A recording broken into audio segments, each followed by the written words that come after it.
I'm a huge Enigma fan, and that's not because of getting spectacular black holes. Rather, the hero offers a lot of other qualities that many people underestimate. So you're going to see in this game how 33 wins on Enigma and delivers a lot of value to his team without getting off any big spectacular black holes.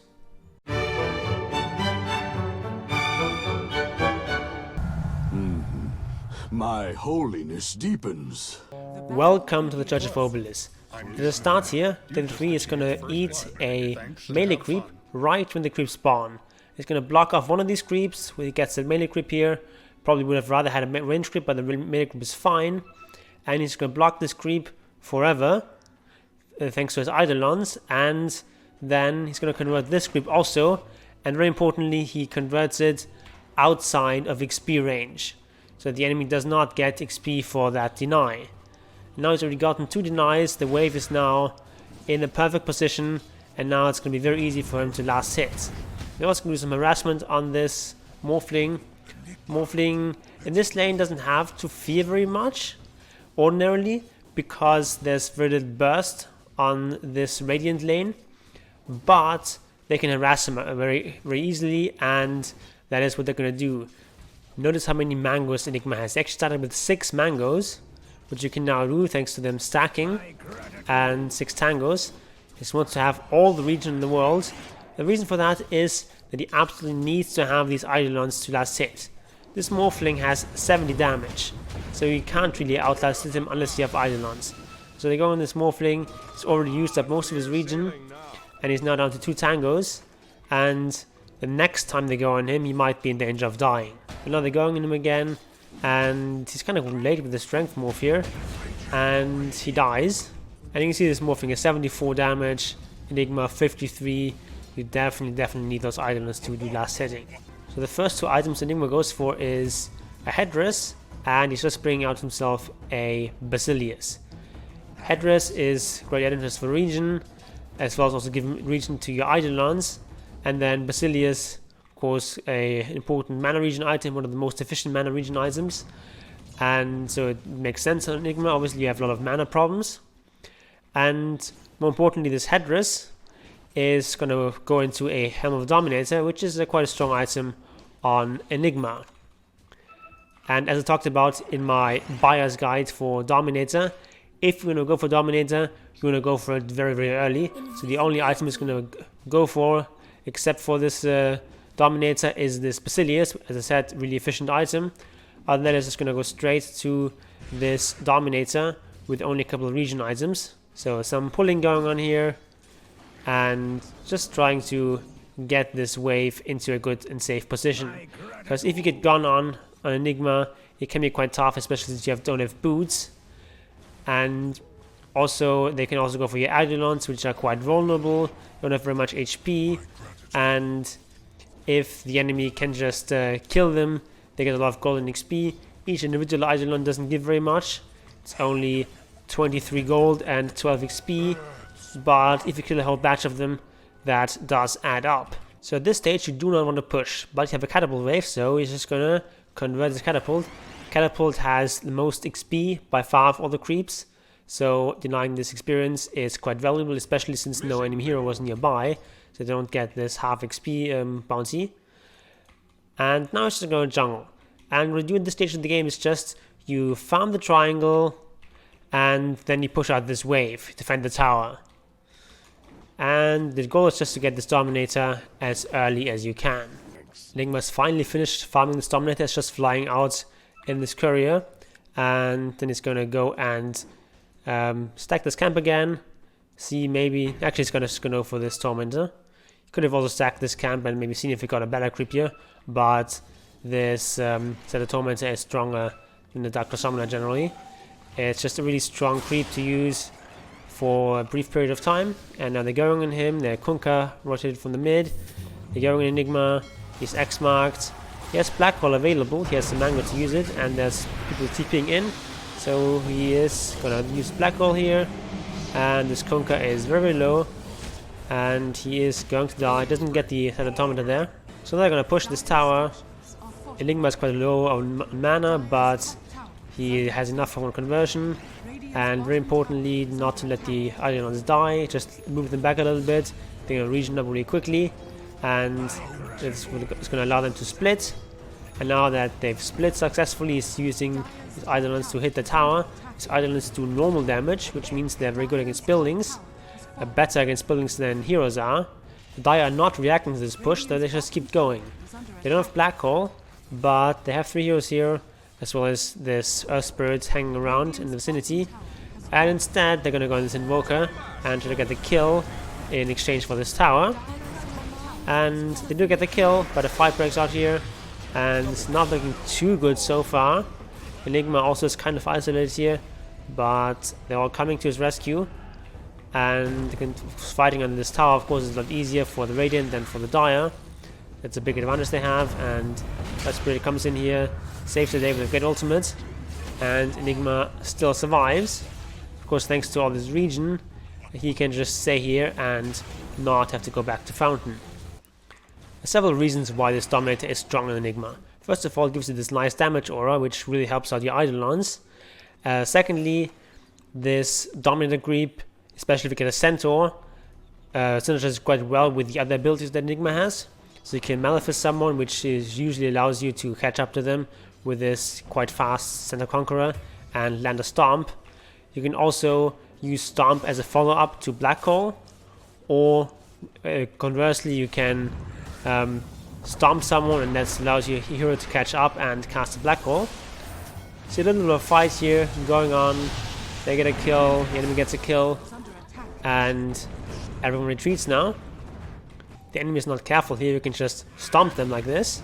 And they'll go for this Bane.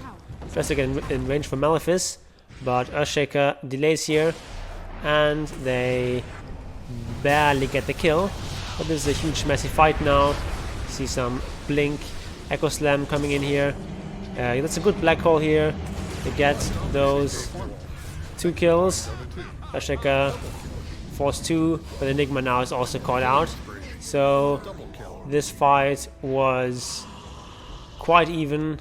Slight win for the Radiant here, but only slightly. But this is fine. You have a Spectre on your team who needs to farm a little bit. This is giving space for her, so this is a slight win for 33 and his team.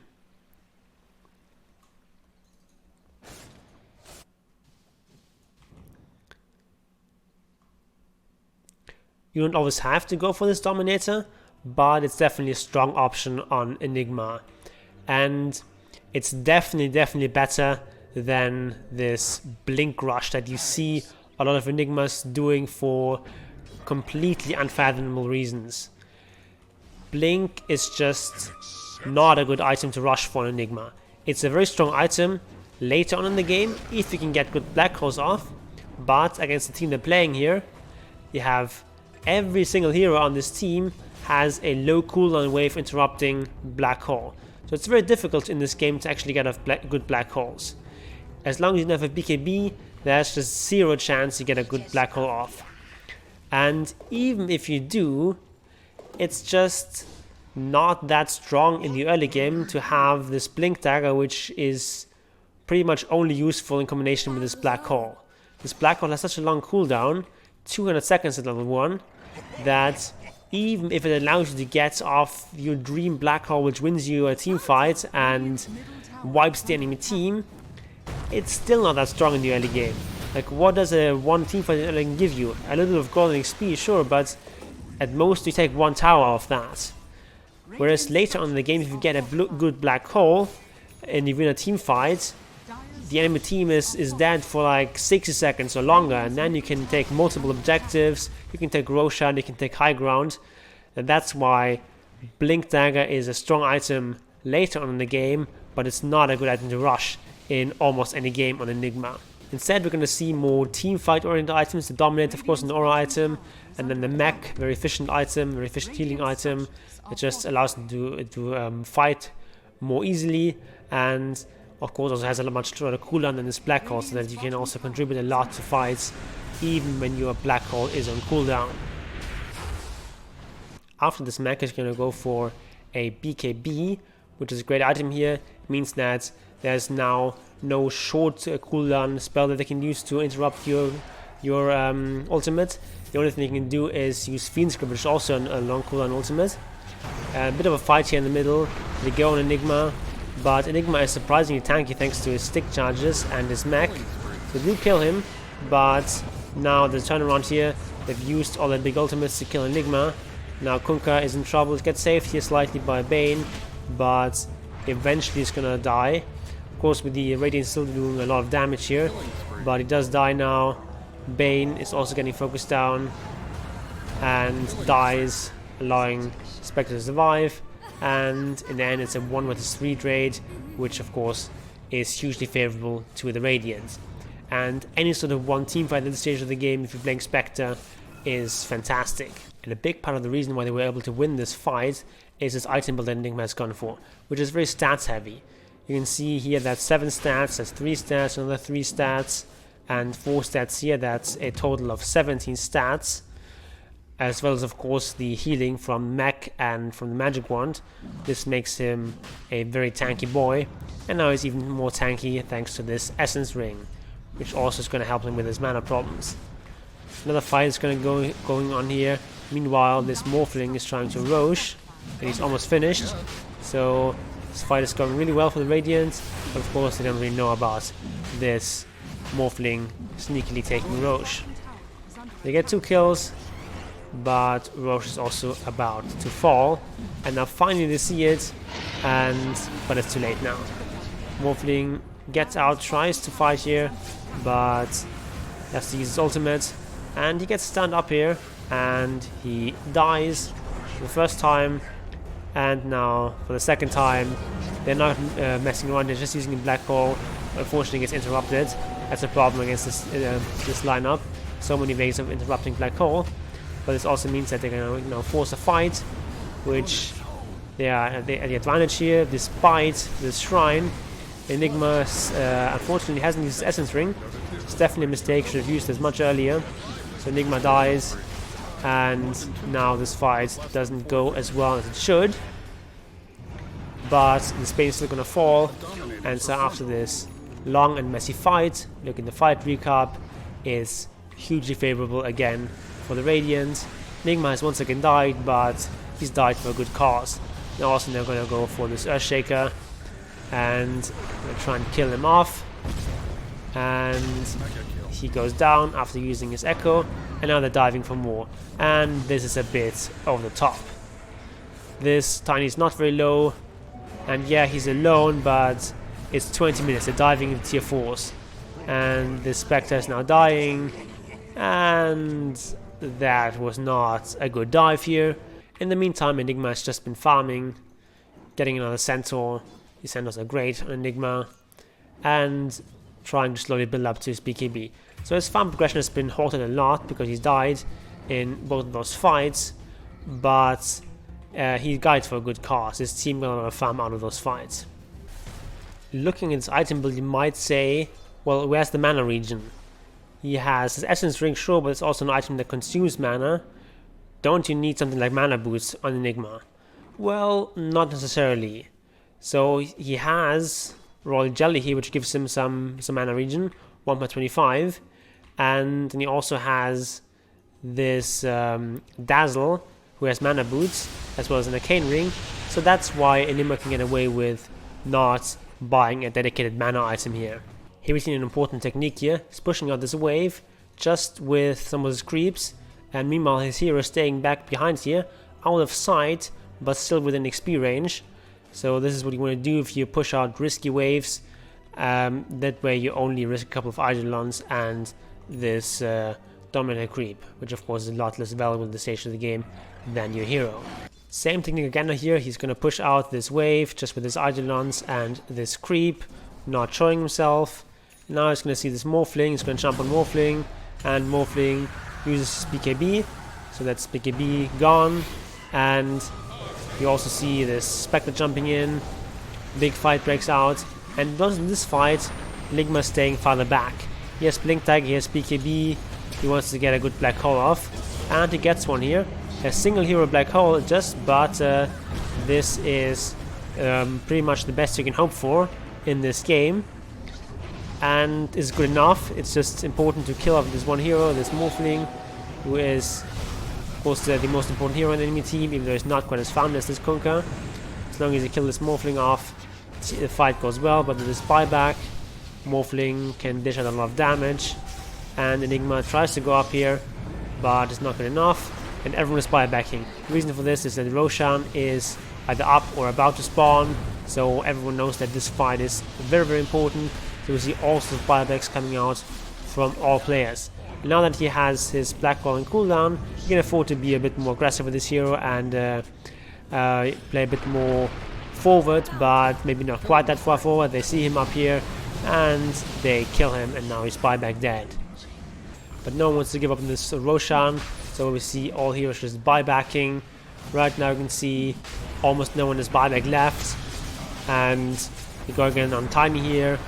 Tiny looks like he's gonna die, but instead they go on Spectre, and Spectre also dies, and of course she lost buyback, which he's gonna use very soon probably. There we go, and everyone gets back into the brawl, and the dust settles. The Radiant come out as the clear winners of this fight. Spectre now slowly doing this Roshan, but here we see a little bit of an earth duel here, a Shaker against a Spirit, and neither of them is going to die, at least for now. Tiny joins the fun and is going to get focused down. And Earth Spirit is still rolling in here, but he's very, very low. This is a very tanky Earth Spirit thanks to his Quaggy Coat and his Black King Bar. Now let's go again on this Earth Shaker. Earth duel continues, and in fact it is going to be Earth Shaker who proves to be the lesser ES today. Meanwhile, our hero Enigma has joined the fray again. He's got all of his key items here. He's got his Blink Dagger, he's got his BKB, he's got some of these nice neutral items, and even though in terms of net worth he's fallen off a bit behind where he used to be, he is still a very strong hero who has had to sacrifice himself a couple of times in this game, but has always allowed his team to win, and that's what it's all about if you're playing this position 3 Enigma with two very greedy cores.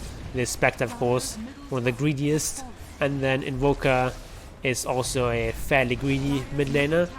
So if you play Enigma in a position like this, you can't really hope to carry the game on your own. You're more of a utility offlaner, and utility is exactly what he provided in this game, and so this is going to allow them to finish this game in short order. If you want to see more content on Chen and other micro heroes, please join the fold, subscribe to this channel, ring the bell, and in the meantime I'll leave you with these other videos, and Obelisk willing, I'll see you there.